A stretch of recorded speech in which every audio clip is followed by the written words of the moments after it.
Selamat pagi Bapak Ibu Saudara.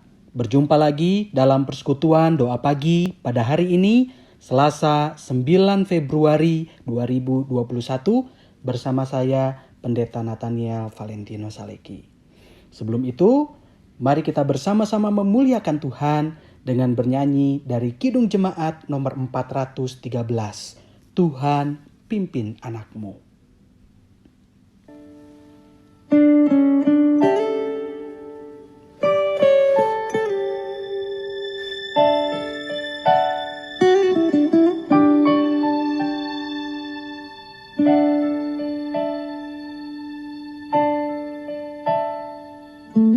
Tuhan pimpin anakmu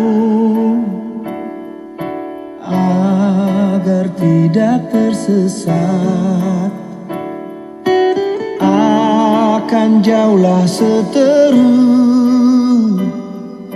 bila kau tetap dekat. Tuhan pimpin arus hidup menderas, agar jangan ku sesat, pegang tanganku.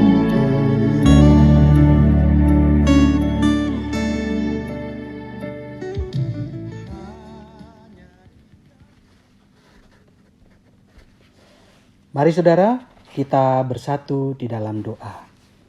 Tuhan Yesus Kristus, Juru Selamat kami yang hidup, kami bersyukur untuk kebaikan-Mu di sepanjang kehidupan kami. Engkau mempersatukan kami kembali di dalam persekutuan doa pagi pada hari ini. Berikanlah hikmat-Mu kepada kami Tuhan, agar kami mengerti apa yang menjadi kehendak Tuhan di sepanjang kehidupan kami. Inilah kami anak-anak-Mu Tuhan, kami siap menyambut kebenaran firman-Mu. Di dalam nama Tuhan Yesus Kristus, Juru Selamat yang hidup, kami berdoa. Amin. Bacaan firman Tuhan diambil dari 1 Korintus 9 ayat 19 sampai 20. Demikianlah firman Tuhan tertulis. Sungguh pun aku bebas terhadap semua orang. Aku menjadikan diriku hamba dari semua orang, supaya aku boleh memenangkan sebanyak mungkin orang. Demikianlah bagi orang Yahudi. Aku menjadi seperti orang Yahudi, supaya aku memenangkan orang-orang Yahudi. Bagi orang-orang yang hidup di bawah hukum Taurat, aku menjadi seperti orang yang hidup di bawah hukum Taurat. Sekalipun aku sendiri tidak hidup di bawah hukum Taurat, supaya aku dapat memenangkan mereka yang hidup di bawah hukum Taurat. Demikianlah pembacaan Alkitab. Diberkatilah kita yang membaca firman Tuhan, merenungkannya dan melakukannya di sepanjang kehidupan kita setiap hari. Haleluya.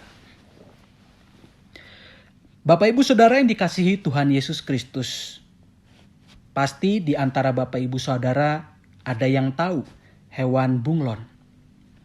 Bunglon adalah hewan yang memiliki kemampuan untuk mengubah warna tubuhnya sesuai dengan warna lingkungannya.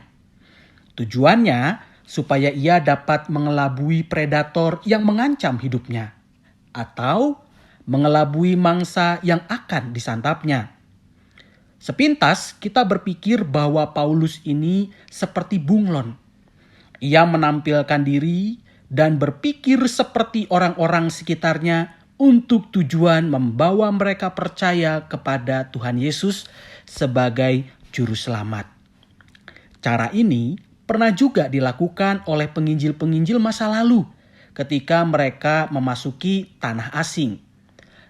Mereka menamakan teknik ini adalah akomodasi. Jadi mereka menampilkan diri sebagai masyarakat di daerah tersebut. Bukan hanya penampilan saja yang coba mereka tiru, tetapi juga pemikiran mereka. Mereka memakai pakaian mereka mempelajari bahasa tempat-tempat yang asing di mana mereka berada. Mereka berusaha memahami budaya dan tradisi mereka dan memahami pemikiran-pemikiran mereka. Dengan keselarasan itu, para penginjil akan masuk dengan mudah saat memperkenalkan Tuhan Yesus Kristus. Saudaraku, sebenarnya bacaan pada hari ini bukan hanya mengingatkan kita untuk berakomodasi, sama seperti Paulus atau para penginjil zaman dahulu. Bacaan ini memperlihatkan juga bagaimana Paulus bisa tampil sebagai orang yang bisa memahami orang lain, menempatkan dirinya seperti cangkir kosong di hadapan orang lain, menempatkan dirinya sebagai orang yang kosong sekalipun berisi, menempatkan dirinya sebagai orang yang bodoh sekalipun ia adalah orang yang pandai. Oleh karena itu dia menyebut dirinya sebagai hamba dari semua orang. Di dalam kehidupan kita, Bapak Ibu Saudara, kita seringkali menginginkan agar kita tampil sebagai orang yang hebat di hadapan orang lain. Kita ingin orang lain takluk kepada pemikiran dan pendapat kita. Kita senang jika pendapat dan pemikiran kita ini disetujui, dibenarkan, bahkan dielu-elukan, diagung-agungkan oleh orang lain. Padahal dalam berelasi bukanlah soal pemikiran dan pendapat sayalah yang paling benar dan harus diakui. Bukan pendapat kitalah yang mesti diagung-agungkan jika dibandingkan dengan orang lain. Tetapi justru apakah kita bisa menempatkan diri kita pada perspektif orang lain, menurut orang lain, dalam pemikiran orang lain, menurut pendapat orang lain. Bukankah itu juga yang Tuhan Yesus lakukan, Bapak Ibu Saudara? Ia menempatkan hidupnya kepada manusia. Ia mengosongkan dirinya. Saudaraku, sudahkah kita mengosongkan diri kita di depan sesama kita? Sudahkah kita memenangkan mereka agar mereka terus percaya kepada Tuhan Yesus? Kiranya firman Tuhan pada hari ini menguatkan kita semuanya. Amin.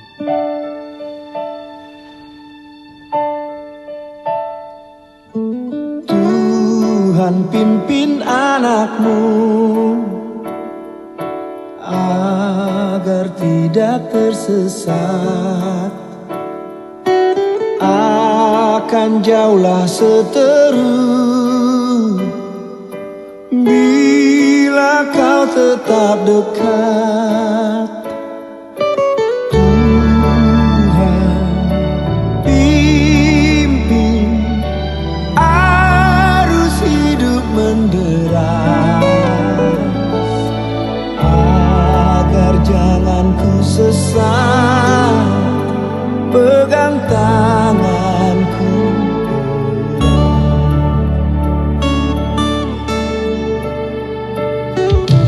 Hanya di kau sajalah perlindungan yang teguh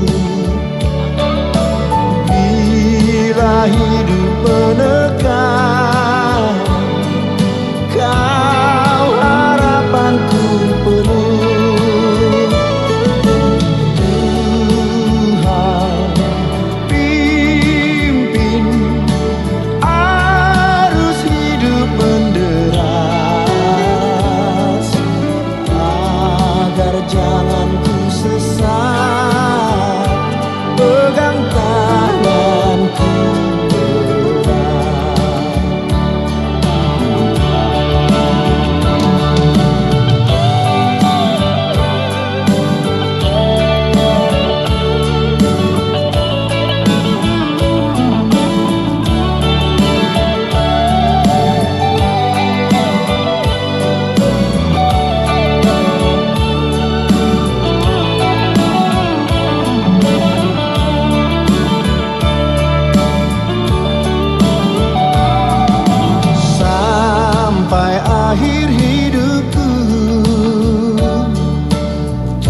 Tuhan pimpinku terus.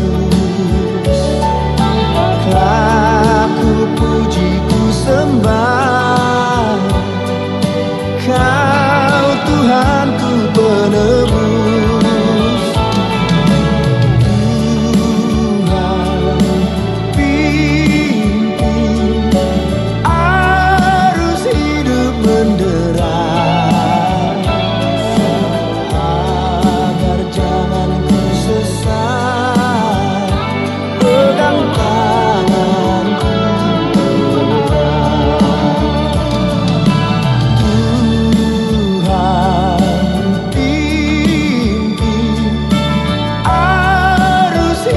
menderas, agar jangan ku sesat. Pegang tanganku erat, agar jangan ku sesat.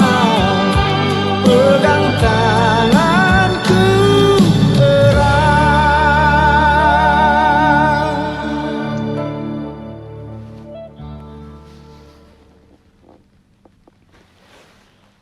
Mari saudara, kita bersatu di dalam doa syafaat. Tuhan Yesus Kristus, Juru Selamat kami yang hidup, hari ini Engkau mengingatkan kami kembali, agar kami dapat menempatkan diri kami bagaikan cangkir yang kosong, seperti Engkau yang mengosongkan diri, hadir di dunia memahami kehidupan kami sebagai manusia untuk menyelamatkan kami.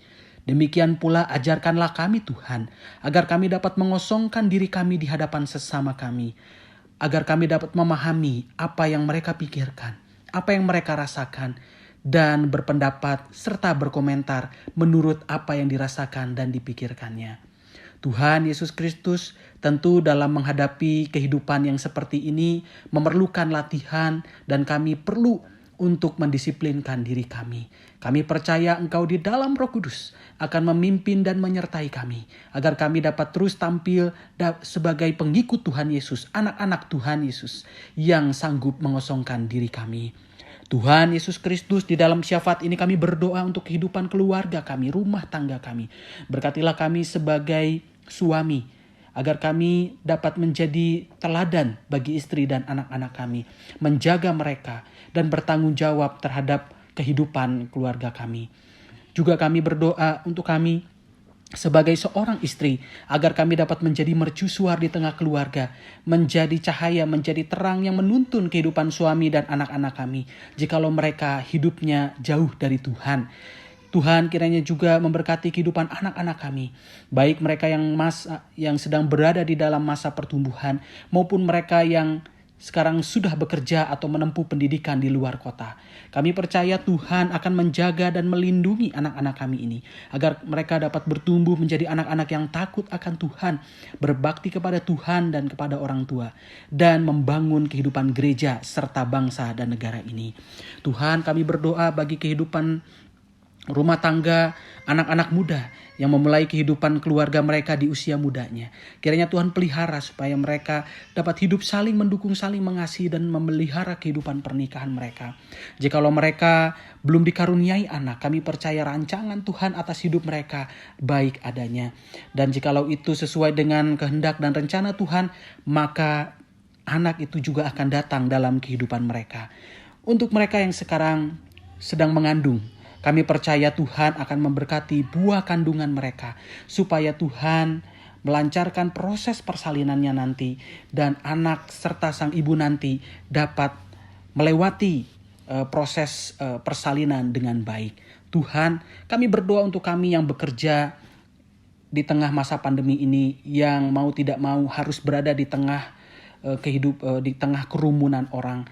Kami percaya Tuhan akan beserta dengan kami, menjaga kami, melindungi kami, agar kami tetap taat protokol kesehatan dan penyakit berupa virus corona ini dapat terhindar dari kehidupan kami. Dan kami tetap dapat bekerja mencari nafkah untuk menghidupi kehidupan keluarga kami maupun kami sendiri. Tuhan Yesus Kristus, kami berdoa bagi mereka yang belum memiliki pekerjaan. Kami percaya bahwa pekerjaan ini akan Tuhan jumpakan dengan mereka, sehingga mereka dapat berkarya di situ, menjadi berkat, dan kehidupan mereka juga terpenuhi. Tuhan Yesus Kristus, bagi kami yang sedang menghadapi sakit penyakit dimanapun kami berada, di rumah sakit maupun di rumah, kami percaya Tuhan lebih berkuasa dibandingkan sakit penyakit ini. Kami percaya rancangan Tuhan yang penuh damai sejahtera. Oleh karena itu kuatkan dan teguhkanlah kami agar kami tidak menyerah. Kami terus percaya kepada Tuhan. Karena kami tahu bahwa Engkau adalah tabib di atas segala tabib.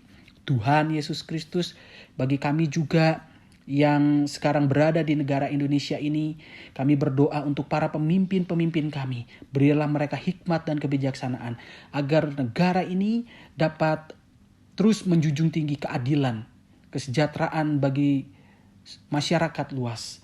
Kami percaya bahwa kehidupan rukun yang saling menghormati, saling melengkapi dapat terjadi dan terpelihara dalam kehidupan berbangsa dan bernegara kami.